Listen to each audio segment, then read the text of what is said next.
There's a lot of bills. You mentioned 2,600 different bills that struggles to get legislative attention. How do they pay attention to one? I know one that's been on a lot of property owners' mind is SB 466. Correct. Did you have conversations about that yesterday? Why don't you bring us up to speed? What is SB 466? Well, we did have quite a few conversations. I like to call SB 466. Unfortunately, I like to call it a bankruptcy bill because if it were to pass, it would be very challenging for rental property owners, specifically the independent moms and pops we always talk about. They would be extremely hurt by this. What SB 466 does is it undoes a lot of aspects of the Costa-Hawkins Rental Housing Act. That was a law that got passed in 1995 that provides various exemptions from local rent control.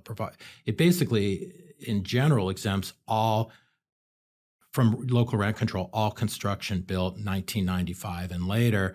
And if you have a city like San Francisco, LA, Santa Monica, where rent control was passed before 1995, it exempts construction after when those local rent control laws were passed. And what SB 466 is trying to do, based on the latest amendment, it would provide for a 28-year rolling period in which properties would fall under rent control. So starting next year in 2024, properties built in 1996 could fall under rent control. And then 2025, properties built in 1997, so forth and so on. So as most people know, local rent control has very, very low caps.